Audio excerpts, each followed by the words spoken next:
Vous écoutez Ici Rueil. Bienvenue à tous, chères auditrices et auditeurs. La médiathèque nous ouvre ses portes, ce lieu vivant, ouvert à la découverte et au partage. Conférences passionnantes, rencontres littéraires qui rapprochent, autant de moments forts qui nourrissent la curiosité et font vivre la culture au cœur de notre ville.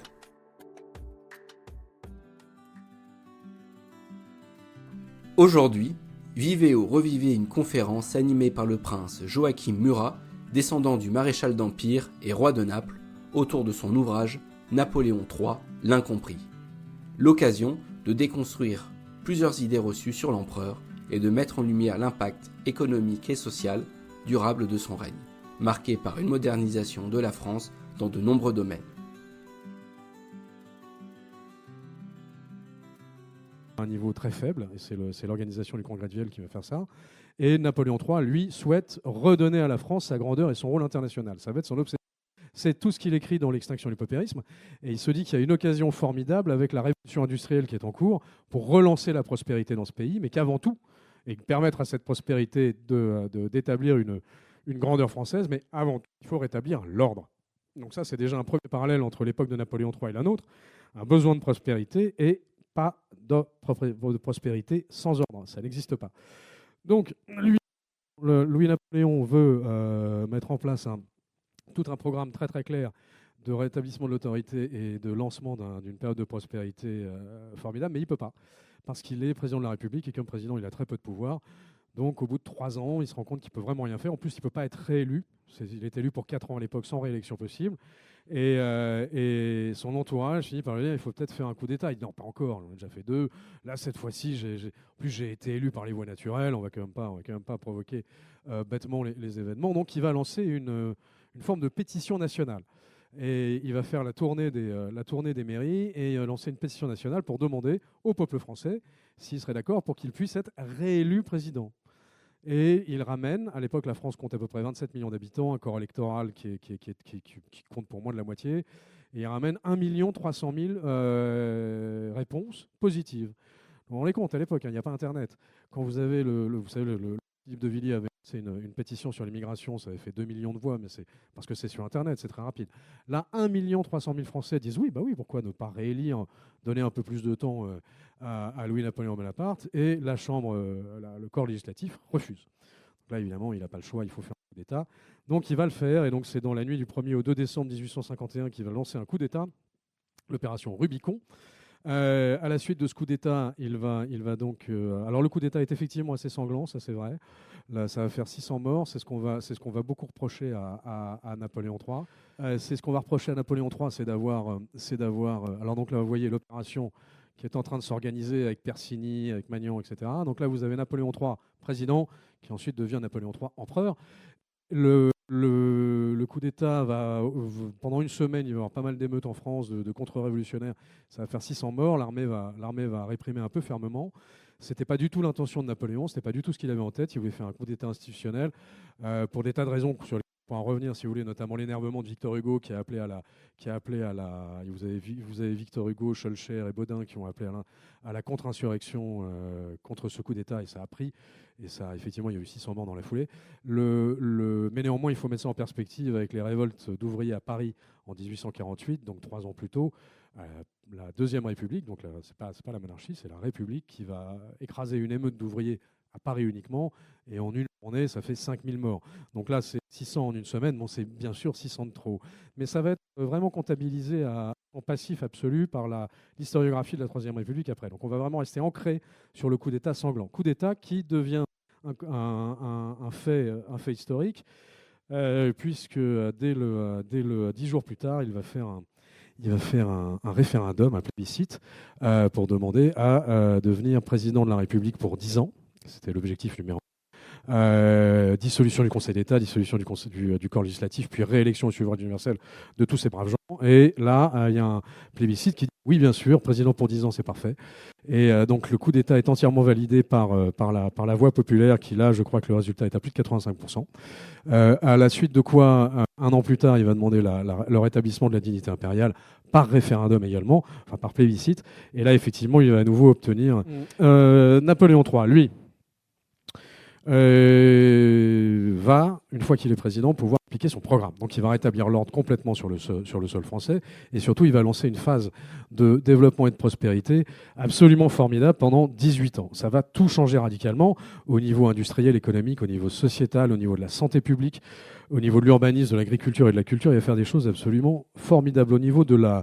On va rentrer dans le détail après. Au niveau de la politique extérieure, c'est assez magistral aussi, parce qu'on va se rappeler de l'infamante défaite de Sedan, mais quoi qu'il en soit, entre l'infamante défaite de Sedan et le coup d'État, il y a le triplement du domaine ultramarin, il y a le rattachement de Nice et du comté de Savoie à la France, le succès de l'expédition de Crimée, il y a l'échec lamentable de l'expédition d'Égypte, on ne peut pas toujours être vainqueur, mais surtout il va y avoir ce domaine maritime gigantesque que Napoléon III va offrir à la France avec la Nouvelle-Calédonie, avec l'extension de la Guyane, avec le port de Dakar, ce qui va donner à la France, qu'elle a encore aujourd'hui, le plus grand domaine maritime mondial. Qu'elle sous-exploite, c'est un fait, mais c'est vraiment un héritage de Napoléon III.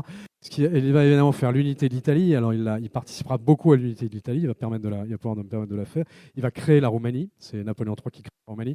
Si vous allez en Roumanie et que vous dites que vous êtes français, vous leur parlez de Napoléon III, croyez-moi, ça leur fait plaisir. Il y a toujours une excellente image là-bas. L'autonomie du Liban, c'est Napoléon III aussi. Donc, il avait une très vaste vision de la politique arabe, et notamment l'Algérie, puisque Napoléon III va hériter de la conquête algérienne, qui est une conquête qui est faite par Charles X. L'Algérie est un héritage des Bourbons. Ça n'est pas un héritage de la République, ça n'est pas un héritage des Bonaparte, ça n'est pas un héritage des Orléans, c'est un héritage des Bourbons. Et ça a été un choix politique, semble-t-il malheureux, rétrospectivement, dans lequel vont se pétrer ensuite les Orléans et bien sûr Louis-Napoléon Bonaparte, qui, quand il arrive au pouvoir comme président, dit que l'Algérie est un boulet au pied de la France dont il faut s'en détacher. Et comme empereur, il va faire une tournée en Algérie. Il va passer presque 5 mois en Algérie. C'est sans doute l'homme d'État français qui aura passé le plus de temps en Algérie. Et là, il se rend compte qu'en fait, il y a de grandes choses à faire dans ce pays. Et donc, il va avoir une politique de développement de l'Algérie gigantesque. Il va faire des voies ferrées, il va faire Alger est refait presque entièrement à cette époque-là. Il va faire énormément de dispensaires. Il va complètement changer la politique de présence française en Algérie pour être beaucoup plus des contraintes et des problématiques du peuple algérien, notamment avec de la redistribution des terres, avec beaucoup de choses comme ça. Il va être à l'origine d'une tentative d'égalisation du statut entre Algériens et Européens, puisque l'Algérie est colonisée par des Français à 50% et par des Européens à 50%. Donc vous avez autant d'Espagnols, d'Italiens et d'Allemands que de Français en fait, en Algérie. Donc les terres sont accaparées effectivement par des grands propriétaires terriens, dont la plupart sont des aristocrates d'Ancien Régime qui les ont récupérées à l'époque de Charles X et de Louis-Philippe, et qui sont à ce moment-là au Parlement, qui sont très accrochés à ces terres et qui ne veulent absolument pas les lâcher. Donc ça pose un problème évidemment. Mais la France, sous Napoléon III, redevient un acteur mondial respecté. Malgré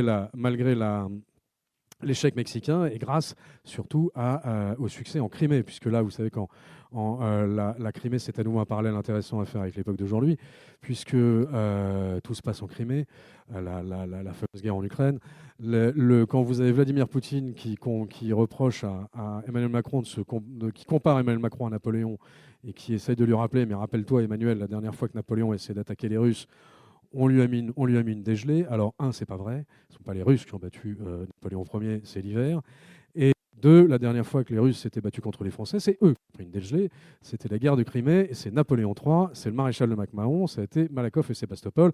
Et croyez-moi, ça n'a pas laissé un souvenir étincelant dans la mémoire de l'armée russe. Donc, parce qu'on les a littéralement, ça a été brutal. Donc c'est une grande victoire, ça remet la France sur le devant de la scène internationale. La marine française va commencer à se développer énormément. La marine française sous Napoléon III est la deuxième marine mondiale, après la marine anglaise évidemment. Il va en parallèle il va faire une libéralisation formidable de l'économie. Il va insuffler beaucoup d'initiatives dans le privé, dans l'entrepreneuriat. C'est lui qui va créer la SA, la SARL, qui sont l'ancêtre de la SAS et de la SASU aujourd'hui. C'est lui qui va créer toutes les banques de détail qu'on connaît aujourd'hui, Crédit Lyonnais, Société Générale, l'ancêtre de la BNP Paribas. Tout ça, c'est lui. C'est assez magistral comme méthode. On va rentrer plus dans le de la méthode tout de suite. Et il va permettre ainsi à la France de rayonner de façon absolument splendide. Petit problème, effectivement, tout ça va s'arrêter malheureusement avec l'infâme défaite de Sedan, la terrible défaite de Sedan. On peut entrer dans les détails si vous voulez, mais en gros, la France s'est laissée piéger par une manipulation de Otto von Bismarck, qui était le chancelier du royaume de Prusse à l'époque. Et c'est la première, ce qu'on appellerait la première fake news de l'histoire qui a eu un impact pareil, puisque c'est sur une fausse dépêche, une dépêche télégraphique un peu caviardée, qui fait comprendre au gouvernement français que le représentant français a été reçu de façon un peu cavalière par le roi de Prusse. Et donc le gouvernement français, le corps législatif, s'énerve et ça va finir par provoquer la guerre. C'est exactement ce que voulait Bismarck. Il dit il nous suffira d'agiter le chiffon rouge devant le taureau gaulois pour que celui-ci s'énerve, puisque Bismarck souhaitait la guerre avec la France depuis longtemps. Ça lui permettait d'unifier l'Allemagne sous la Prusse, puisque à l'époque vous avez une lutte entre les Prussiens et les Autrichiens pour la domination de l'Allemagne. Jusqu'en 1866, c'est l'Autriche qui domine l'Allemagne et qui domine, donc, avec les Habsbourg, qui domine toute la région. Les Hohenzollern, qui sont en Prusse, se battent depuis longtemps pour essayer d'inverser ce phénomène. Et c'est Otto von Bismarck qui va leur en donner l'occasion, qui va leur en offrir l'occasion, en écrasant en 1866 à Sadova l'armée autrichienne et en signant un traité de paix avec l'armée autrichienne qui est absolument génial de la part de Bismarck. On ne prend pas de terre aux Autrichiens, on ne demande pas de compensation aux Autrichiens, on leur demande qu'une seule chose, c'est que si nous, Prusse, on est attaqués, ah bah les Autrichiens, vous venez nous défendre. Et donc à partir de là, Otto von Bismarck va faire tout ce qu'il peut pour provoquer une attaque. Il va y parvenir avec les Français. Et en 1870, la France attaque la Prusse. Les Autrichiens, évidemment, font jouer ce traité d'alliance. Et ça va créer ce qui va devenir la Grande Allemagne, qui va ensuite amener, évidemment, la Première et la Deuxième Guerre mondiale. Ça va être un désastre. Donc effectivement, les conséquences de cette guerre de Sedan sont épouvantables. On les fait porter, et à juste raison, on en fait porter la responsabilité à Napoléon III, parce qu'il est l'empereur à l'époque. Mais il est l'empereur d'un empire libéral, c'est un empire qui est devenu libéral. Et ce n'est pas lui qui vote la guerre, c'est le corps législatif élu au suffrage universel. Donc les 280 membres, enfin 273 membres du corps législatif à l'époque, qui votent presque à l'unanimité la guerre avec la Prusse. Ça va être une très très grave erreur, puisque l'armée française à ce moment-là n'est plus du tout préparée face à l'armée prussienne. L'empereur, le maréchal Niel, qui était ministre de la guerre à l'époque, en 1866, quand il voit la Prusse écraser l'Autriche, se disent nous on va tenir une grosse matinée si on attaque les Prussiens, parce que là ils ont une armée qui est formidablement organisée, formidablement équipée, pas nous. Donc l'empereur va lancer des projets de loi de finances pour doubler, tripler les financements de l'armée française, relancer la conscription nationale pour la préparer en cas de conflit avec la Prusse. Et le corps législatif, qui est devenu libéral, donc c'est-à-dire assez massivement républicain, va refuser de voter ces crédits. Donc en 1866, la représentation nationale refuse de réarmer l'armée française et va l'envoyer se battre en 1870 contre l'armée prussienne, en sachant pertinemment que c'était un risque gigantesque. Certains historiens aujourd'hui considèrent que c'était un risque calculé, que c'était la seule façon qu'avait le courant républicain à l'époque de s'assurer de se débarrasser un jour de Napoléon III. C'était une défaite militaire, puisque le règne de Napoléon III est ponctué régulièrement de plébiscites et de référendums qui sont des succès magistraux à chaque fois. Donc le Napoléon III a le soutien du peuple pendant tous ces 18 ans de règne de façon indéfectible. Et que ce soit les monarchistes ou que ce soit les libéraux républicains, disent on n'arrivera jamais à se débarrasser de Napoléon III.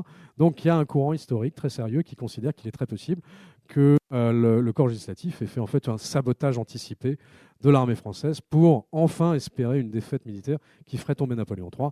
Alors c'est sans doute un mélange des deux, c'est sans doute un aveuglement et une espèce d'humeur qui, suite au succès du Deuxième Empire, se croit absolument indestructible. Et en plus, certainement, c'est vrai, sans doute une mauvaise volonté de la part d'une grosse partie du corps législatif en 1966 pour ne pas voter les crédits militaires. Nouveau parallèle aujourd'hui, le président Macron, lui, a décidé de doubler les crédits militaires. On va passer de 2 à presque 5% du.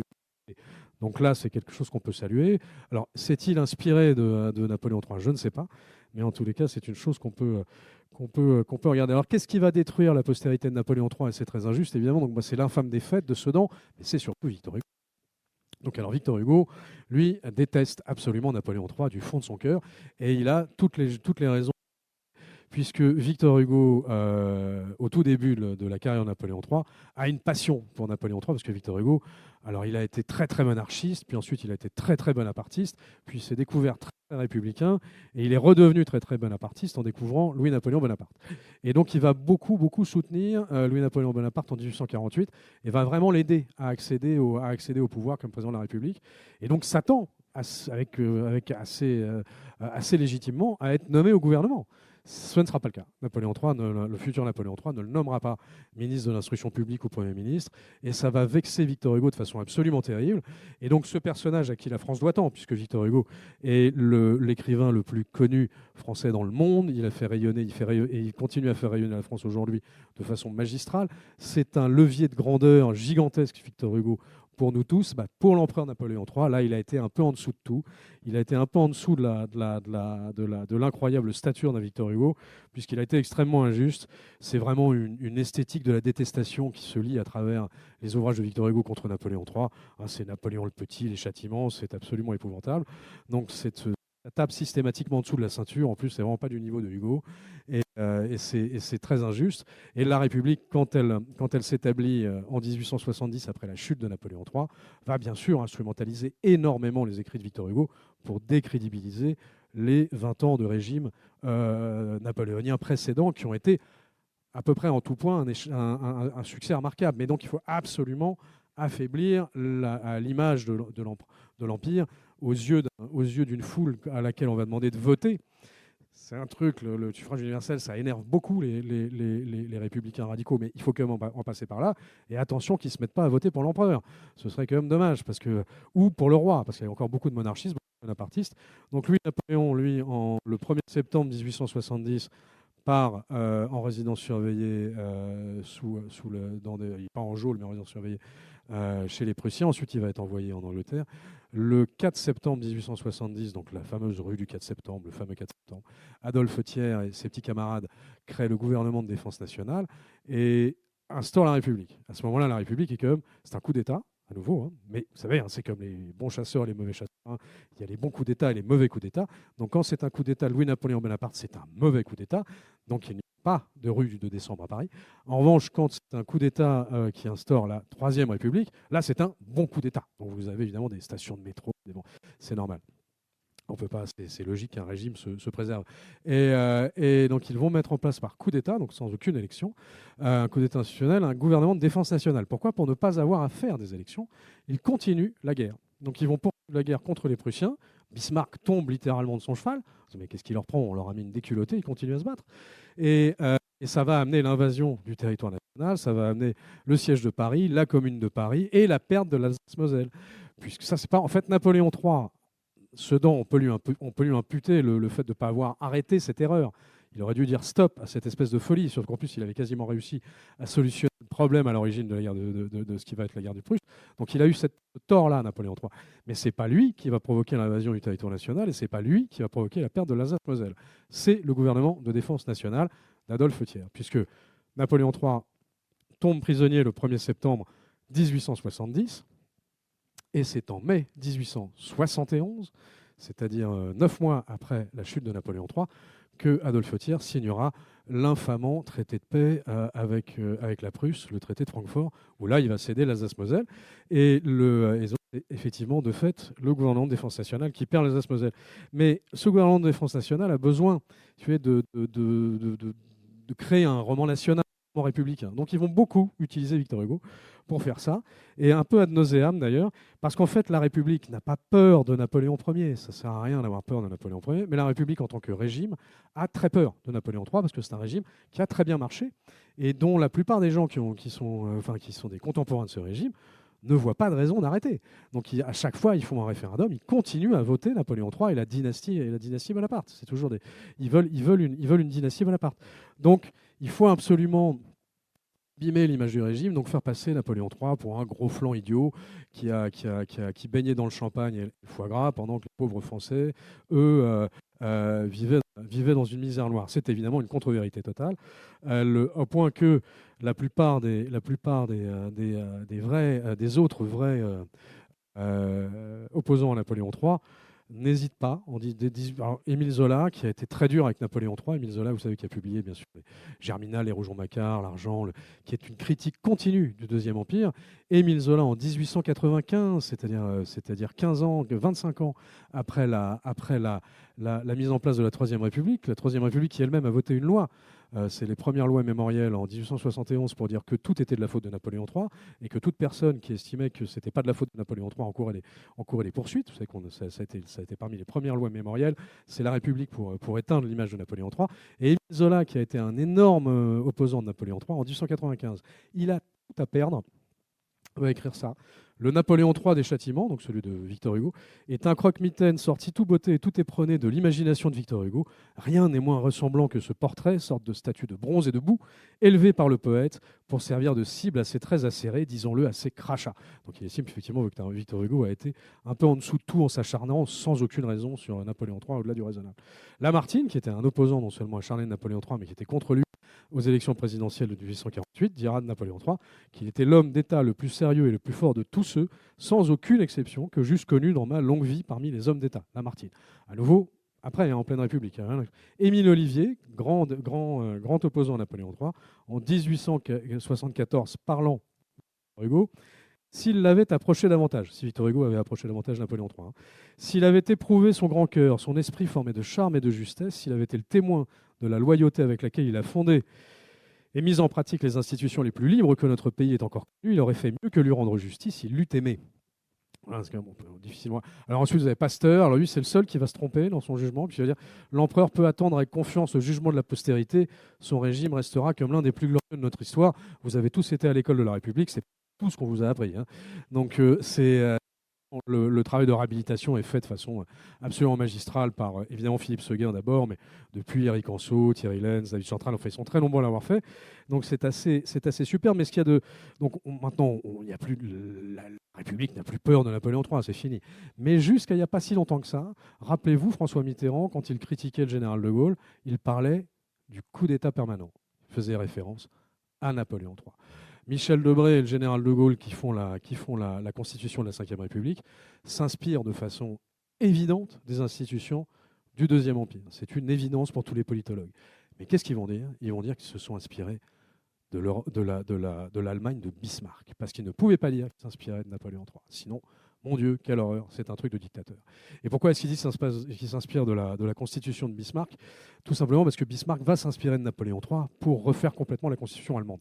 Donc effectivement, en s'inspirant de celle de Bismarck, il s'inspire de celle de Napoléon III, c'est assez exact. Alors, maintenant, faisons plutôt un petit tour vertigineux de ce que Napoléon III a vraiment apporté, parce que vous allez vous dire, bon, Jean Murat, il est très sympathique, mais évidemment, il défend sa chapelle et son bout de gras, un bouquin à vendre.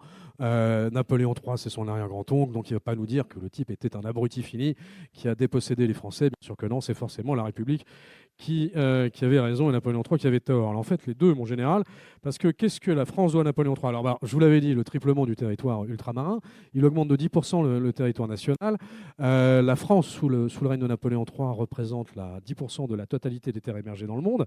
C'est quand même pas mal. En termes d'innovation financière, donc alors là, c'est assez magistral, puisqu'il va créer le crédit immobilier pour financer l'industrie et les infrastructures.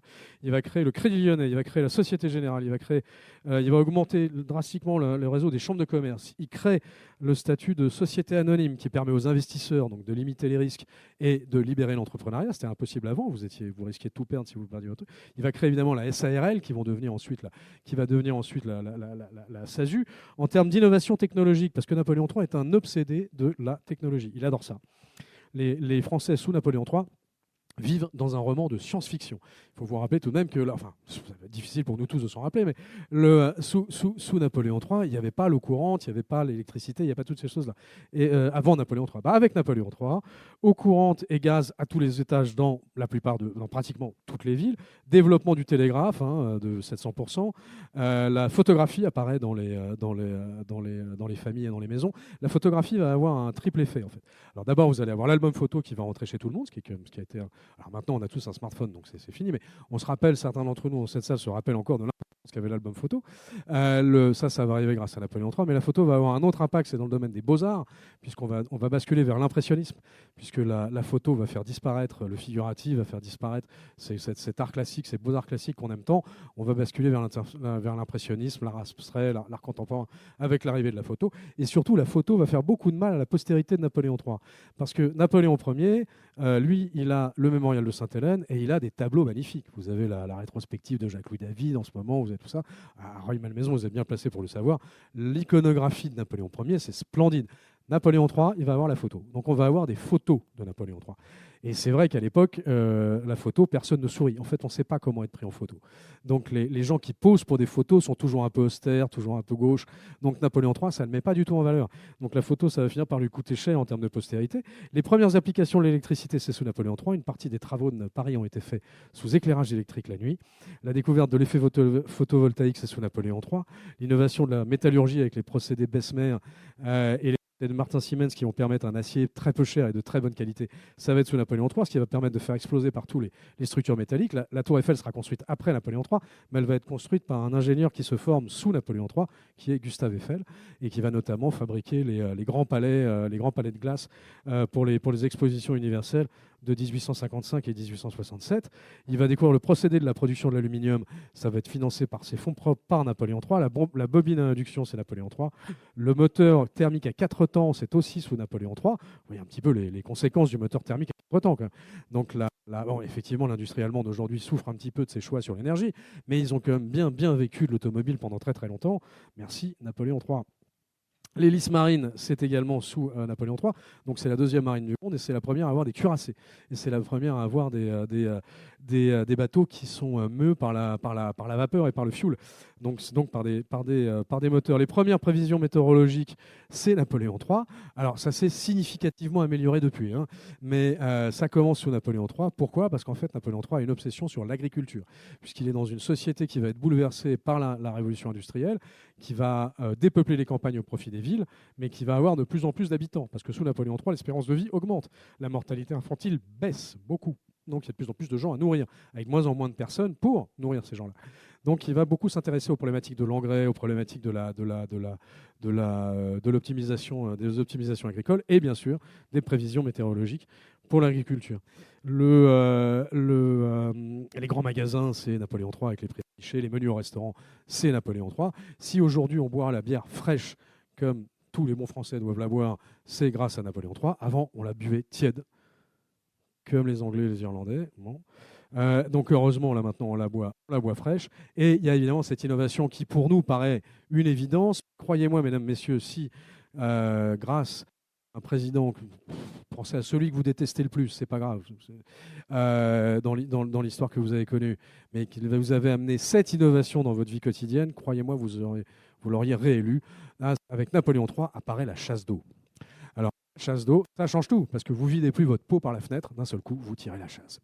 Donc les Français qui vivent sous Napoléon III boivent leur bière fraîche à la terrasse d'un restaurant avant d'aller faire des courses au grand magasin avec des prix affichés, après être venus à Paris en train. Donc ça, c'est quand même tout à fait nouveau. C'était totalement impensable avant lui, et tout ça va se faire en très très peu de temps, ça va se faire en moins de 18 ans, c'est assez formidable. Évidemment, le chemin de fer, hein, puisqu'il va multiplier par presque 10 le nombre de chemins de fer. Il va moderniser tous les ports, Marseille, Le Havre, Bordeaux.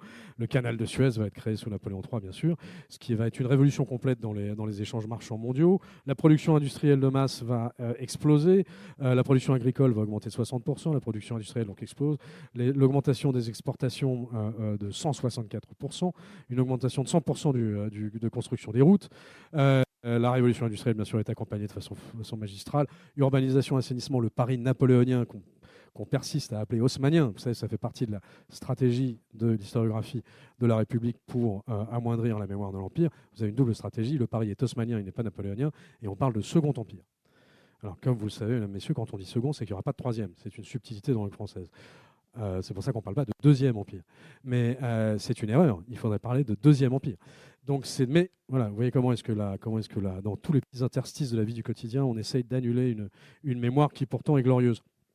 Donc le Paris haussmannien, mais il n'y a pas que Paris, il y a Biarritz, il y a Vichy, il y a Marseille, il y a Lyon, il y a Bordeaux.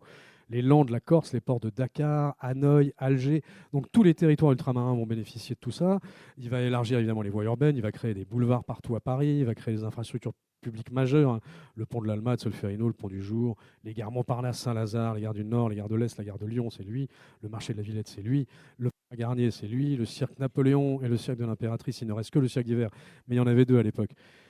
C'était lui, évidemment le bois de Boulogne, les buttes de Chaumont, le bois de Monceau, le parc Monceau, le bois de Vincennes, c'est également Napoléon III. Ça va faire Flores, puisque ça va être imité un peu partout. Bruxelles, Bucarest et Buenos Aires vont s'inspirer d'Haussmann et de ses travaux. C'est assez central.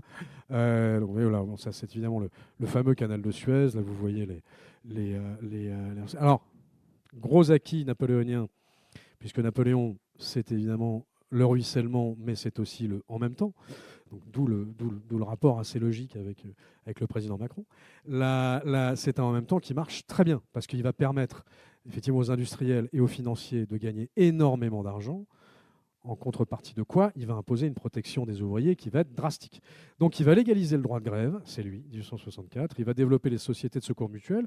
Il va être le précurseur des systèmes d'assurance sociale. Donc c'est lui qui va jeter les bases de ce qui sera la sécurité sociale après. Sur ses finances personnelles, il va construire des logements ouvriers, il va construire des bains publics urbains et des hospices pour les ouvriers malades. Il va augmenter le budget de l'instruction publique en le doublant. Donc ça, c'est tout de même assez costaud. L'accès des filles à l'instruction publique, donc ça, sous Napoléon III, se généralise et devient obligatoire. L'indépendance des universités, c'est Napoléon III. Donc quand on essaie de le présenter comme un dictateur autoritaire et ténébreux, un dictateur autoritaire et ténébreux ne donne pas l'indépendance aux universités, c'est du suicide.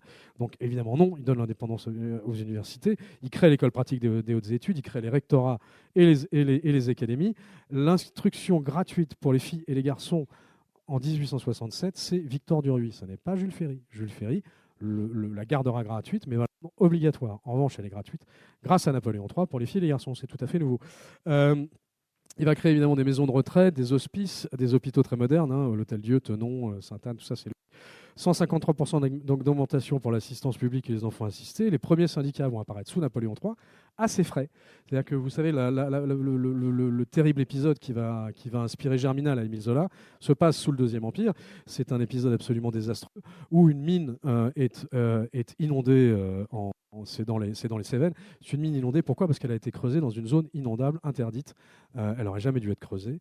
Et les propriétaires et les financiers de cette mine ont forcé les ouvriers à bosser là-dedans, alors qu'ils n'auraient jamais dû creuser cette mine. Et donc, sans respect des réglementations, évidemment, elle va être inondée, ça va faire des centaines de morts. Et ça va être un immense scandale. Quand Napoléon III apprend ça, il se rend compte d'une chose, c'est qu'il ne peut pas être derrière chaque initiative privée pour protéger éventuellement d'une externalité négative de ces initiatives privées. Donc, il se rend compte que les ouvriers ont du mal à se protéger eux-mêmes, donc il faut les former au syndicalisme. Et donc, il va en envoyer de très nombreux en Angleterre à ses frais pour se former au syndicalisme. C'est assez fou quand même. Il va créer l'inspection du travail, il va créer les caisses de retraite, l'assurance maladie, il va créer la première mutuelle. Le dimanche comme jour hebdomadaire chômé, ça existait avant, mais ça devient obligatoire sous Napoléon III. Avant, c'était à la tête du client. Maintenant, c'est absolument obligatoire, on n'a pas le choix. La première semaine de congé payé pour les fonctionnaires, c'est Napoléon III. L'assistance juridique médicale est gratuite pour les plus pauvres, c'est également Napoléon III. Et attention, mesdames, messieurs, avant de perdre à Sedan tragiquement, Napoléon III avait dans ses cartons deux projets majeurs qu'il souhaitait pousser. Il voulait donner le droit de vote aux femmes et il voulait abolir la peine de mort. Donc c'est absolument magistral, Napoléon III. Donc on comprend mieux pourquoi un régime qui ensuite lui succède a un tout petit peu peur de ne pas lui succéder pour très longtemps. Donc alors Napoléon III va mourir en 1873. À la mort de Napoléon III, des délégations entières d'ouvriers sur leurs propres fonds iront assister aux obsèques de Napoléon III en Angleterre. Alors voilà, tout ça pour vous dire que Napoléon III a quand même été très maltraité par la postérité. Mais ce qui est intéressant, c'est que face à toutes ces réussites et ces quelques échecs, il y a des leçons à tirer de l'époque de Napoléon III, parce qu'il y a des parallèles assez troublants entre la période de Napoléon III et la nôtre. Alors d'abord, évidemment, des tensions sociales très, très, très fortes en France, hein, ça n'aura échappé à personne. Sous Napoléon III, les tensions sociales étaient plus que palpables, elles étaient éruptives. Ça faisait des milliers de morts dans les rues de Paris, mais un peu ailleurs partout. Il y a une révolution technologique sous Napoléon III avec l'arrivée, je vous dis, donc de la machine à vapeur, mais pas que. Vous avez l'électricité, vous avez le photovoltaïque, vous avez l'acier qui se développe. Bon, nous, on a eu évidemment l'Internet, on a eu les smartphones, on a eu tout ça, mais surtout aujourd'hui, on a quelque chose qui, en termes d'impact sociétal, peut être absolument colossal, c'est l'intelligence artificielle. Napoléon III, lui, avait vu les dégâts que pouvait provoquer une révolution industrielle de fond à conséquences sociétales lourdes, justement, sur les sociétés et anglaise et française en 1830, parce que la révolution industrielle, c'est pas du tout Napoléon III qui l'invente, hein, elle apparaît en 1820 en Angleterre. Elle va beaucoup se développer sous Louis-Philippe. Louis-Philippe, lui, va commettre une petite erreur, c'est qu'il va laisser ça être cornaqué uniquement par les intérêts financiers. Donc c'est vraiment les grands oligarques sous Louis-Philippe qui décident un peu de tout en matière économique, et il n'y a pas tellement de réglementation suffisante pour protéger cette nouvelle classe qui est en train d'apparaître, qui sont les ouvriers, et qui va très rapidement être surexploitée. Napoléon III, lui, jeune, constate ça. Il le voit en Angleterre, hein. C'est le fameux travail des enfants, le travail des femmes, qu'on peut lire chez Dickens, etc. Il le voit aussi en France. La révolte des canuts qui va faire des centaines de morts. Donc il est conscient de ça, et donc il se dit il faut accompagner ces progrès technologiques parce qu'ils sont inévitables. Il faut les accompagner, il faut même les accélérer, mais il faut accompagner les conséquences négatives de ces progrès. Donc il l'a fait plutôt bien. Enfin, c'était pas absolument paradisiaque, mais il l'a fait plutôt bien, et surtout il l'a vraiment fait. Là, l'intelligence artificielle, il y a une volonté de la part du président Macron, et c'est jusqu'ici une réussite, de favoriser un développement de l'intelligence artificielle en France. En revanche, la volonté d'accompagner les conséquences de l'arrivée de l'intelligence artificielle, c'est pas encore aveuglant. Donc ça fait partie des choses qu'on étudie beaucoup dans ce livre. Il y a évidemment la géopolitique est un peu similaire. On a des problèmes avec la Russie, on a des problèmes avec le Moyen-Orient. Alors, Napoléon III a eu des problèmes avec la Chine. Alors, il ne faut pas les régler comme Napoléon III les a réglés, hein, puisqu'il a participé à la deuxième guerre de l'opium avec les Anglais. Ça a fini avec le sac du Palais d'été. C'était vraiment une très mauvaise idée. Et là, c'est l'homme qui a fait ça. C'était chaque fois j'oublie je crois que c'était le général Voisin, il me semble, a été dégradé par Napoléon III quand il a appris qu'il avait mis à sac le Palais d'été. Que ça, c'était évidemment tout à fait contre la politique logique de Napoléon III. On n'humilie pas un peuple. Les grandes leçons qu'on peut tirer de Napoléon III, puisque c'est l'objet principal de ce livre, la première des leçons, c'est faites confiance aux Français. La première des leçons, c'est évidemment la démocratie directe, c'est le plébiscite. C'est par plébiscite que Napoléon III a réussi à conserver et à continuer à avoir toute une population derrière lui, parce qu'il lui posait sans arrêt des questions importantes à laquelle elle était associée. Et donc quand vous faites un référendum, c'est pas uniquement, vous savez, on nous abreuve les gens ne répondent jamais à la question, ils répondent à la personne qui la pose, les Français sont des veaux, il ne faut pas leur poser de questions, etc., etc. Ça n'est pas vrai. Sous Napoléon III et sous Napoléon Ier, on a utilisé le plébiscite à nombreuses reprises. Ça a été des périodes plutôt efficaces pour la France. Il y a une autre période qui a utilisé presque à outrance le référendum, c'est la Ve République du général de Gaulle. Il ne me semble pas que le TGV, le Concorde, le plan mathématique, tout ça soit des erreurs, que EDF ou le nucléaire soient des erreurs. Donc il faut absolument embarquer les Français dans le projet de société. Et c'est la démocratie directe. On n'est pas contre le peuple. C'est très clair, ça c'est une citation nette de Napoléon III. Il faut évidemment une politique de responsabilité, bien sûr, un État stratège. Ça, c'est obligatoire. Ça, c'est la politique napoléonienne de l'État stratège. Il n'y a pas de doute. Napoléon avait de grandes visions très claires de ce dont la société française avait besoin. Donc, en gros, si vous voulez, il voulait réussir à canaliser, c'est détaillé dans le bouquin, hein. C'est un professeur de sciences économiques, hein, qui détaille tout ça, donc c'est très bien fait. Il a canalisé en fait les grands flux financiers vers les infrastructures d'intérêt général. Donc, pour vous donner l'exemple des chemins de fer, par exemple, les chemins de fer ont été entièrement financés par de l'argent privé, entièrement, en échange de concessions de services publics. Et Napoléon III disait, voilà, je vous donne des lignes très rentables, le Paris-Bordeaux par exemple, mais en échange, vous allez créer des lignes parallèles qui sont moins rentables. Parce que moi, mon objectif comme empereur des Français, c'est que les Français puissent se déplacer dans tout le pays. Je veux que ça innerve tout le pays. Donc vous allez faire des trucs qui sont rentables pour vous allez faire des trucs qui ne sont pas rentables. Sinon, vous n'avez pas la concession.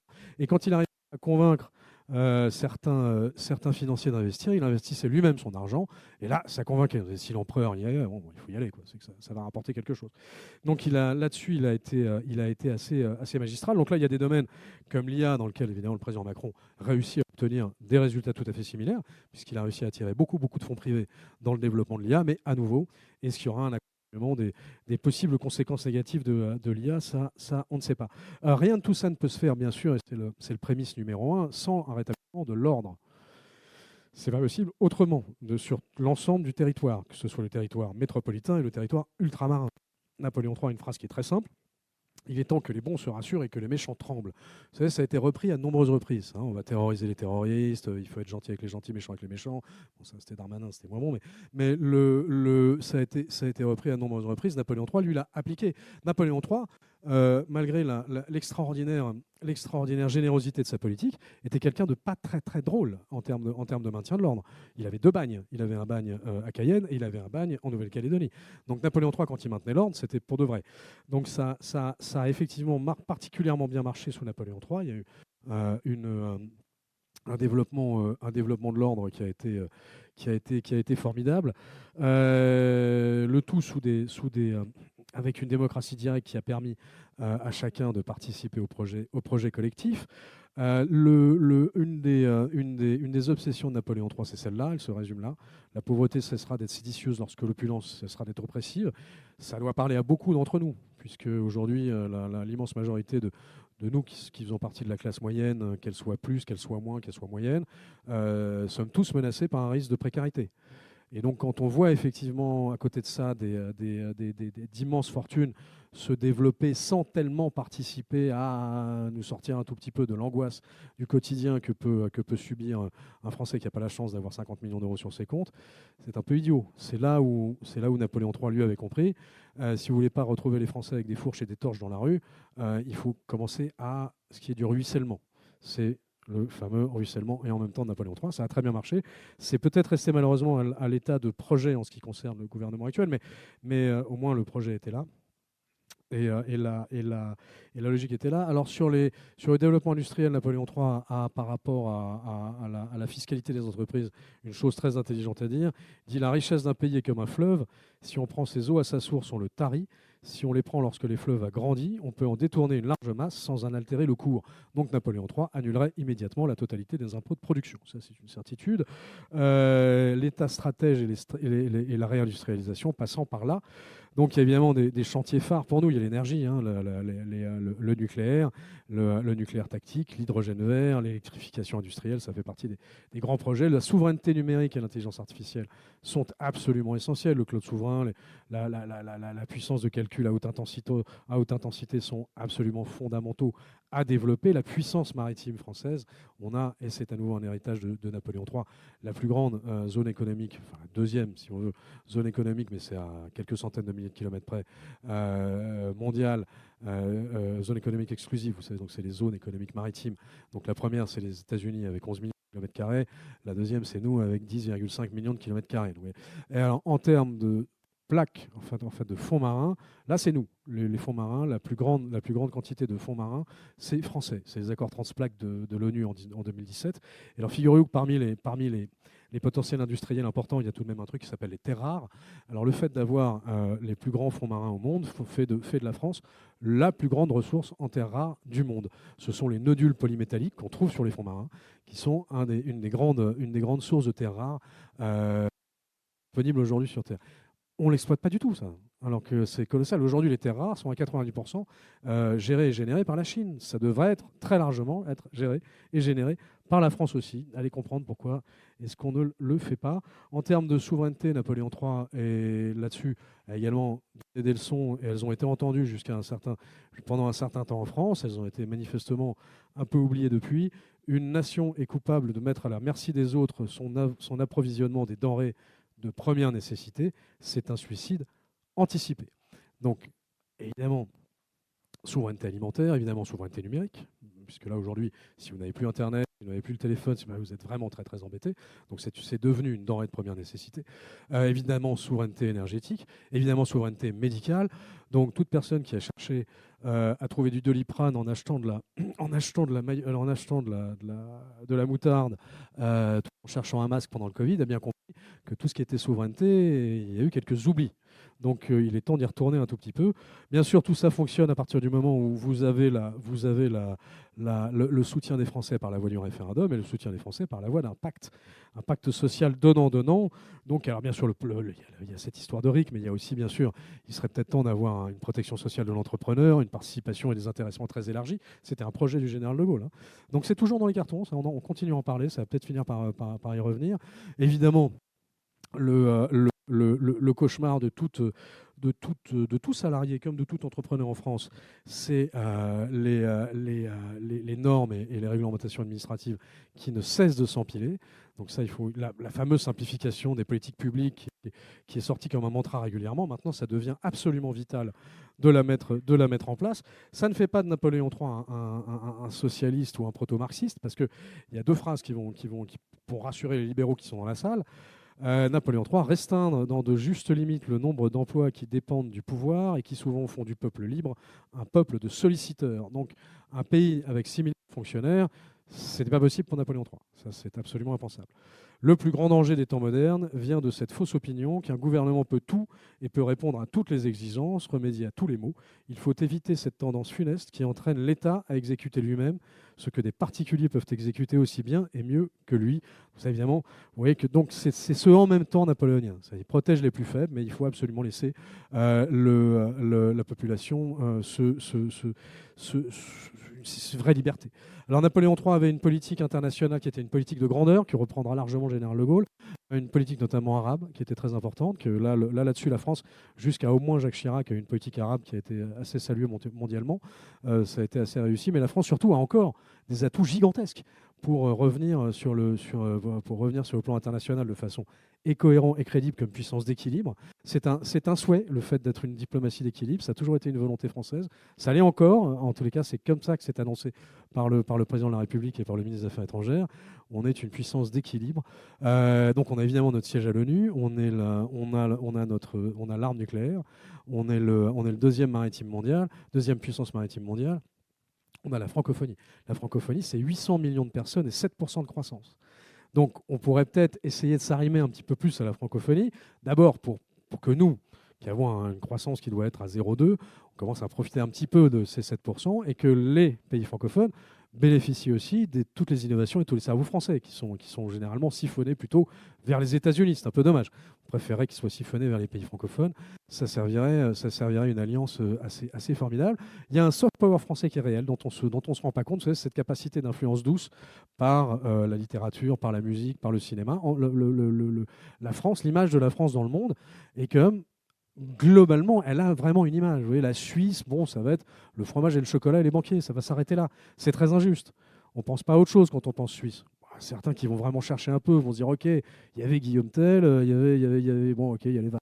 Ça va s'arrêter là. La France, on pense à tout. On pense à Louis XIV, on pense à Napoléon, on pense à la mode, on pense à la beauté des femmes, on pense évidemment à Victor Hugo, aux Misérables, on pense à la musique de Liszt, on pense à toutes ces choses-là. Donc c'est formidable, la France. Elle a un véritable impact. Elle a vraiment ce soft power qui est assez mal finalement utilisé et mis en avant. Donc là, pour ça, il y aurait par exemple le fait de produire beaucoup plus de séries françaises, quitte à ce que ce soit sur la plateforme Netflix. Bon, après tout, ça peut être sur Netflix. Bon, on pourrait avoir notre plateforme à nous. Mais bon, commençons pas. Et qui ne soient pas des séries qui passent leur temps à taper dans justement l'image de la France. Puisque malheureusement, il n'y a que les Américains qui donnent une bonne image de la France avec Emily in Paris. Nous, ce qu'on arrive à produire donne une mauvaise image de la France. Donc et voilà. Donc ça fait partie de ce soft power qui fonctionne assez bien. Donc en tous les cas, si vous voulez, Napoléon III, le général de Gaulle et le comité national de la résistance en 1944 et le général de Gaulle après, ont dans une France vraiment dans un état assez épouvantable, réussi à tout relever en très peu de temps. C'est ça la grande leçon de ces trois régimes, qui, à mon avis, répondent à un algorithme de succès qui est très simple, qui est démocratie directe, faites confiance aux Français, libérer les énergies, protéger les intérêts de la France dans une optique de grandeur. Et quand on a ces trois-là, parce que vous savez, cette fameuse histoire de grandeur, on a été élevé, en tous les cas les gens de ma génération ont été élevés avec la détestation du terme de grandeur. Parce que la grandeur, ça va vous donner immédiatement l'intention d'écraser votre voisin. Non, la grandeur française, n'en déplaise à M. Jean-Michel Apathy, n'en déplaise à M. Patrick Cohen, n'en déplaise à beaucoup de commentateurs aujourd'hui, la grandeur française n'est pas la grandeur allemande. Ça n'a rien à voir. Les Français ne sont pas des Prussiens. Quand les Français ont des envies de grandeur, ils vont vous sortir le Code civil, ils vont vous écrire Les Misérables. Alors effectivement, Mauvaise idée. Ils ont été colonisés comme tous les autres à ce moment-là, ont été faire des colonisations. Et comme le monde entier a fait de toutes les façons, le monde entier a pratiqué la colonisation, où que ce soit. Donc effectivement, il y a eu ces travers-là. Mais la grandeur française, c'est une grandeur qui a toujours... Parce on a cette espèce d'arrogance universaliste, nous les Français, c'est qu'on cherche à faire du bien à la planète par l'exemple et par la réalisation. Et là-dessus, je trouve qu'il y a eu des choses à en faire. Madame, je vous laisserai vous exprimer en une seconde. Et là... Et je pense qu'il y a donc cette méthode-là à faire. Et à mon humble avis, s'il y a quelque chose qui devrait être sculpté sur le frontispice de tous les bâtiments publics aujourd'hui, c'est ça. Malheur aux souverains dont les intérêts ne sont pas liés à ceux de la nation. Je pense que ça, c'est la grande leçon de Napoléon III. Voilà, mesdames, messieurs, si vous avez des questions, je suis à votre entière disposition.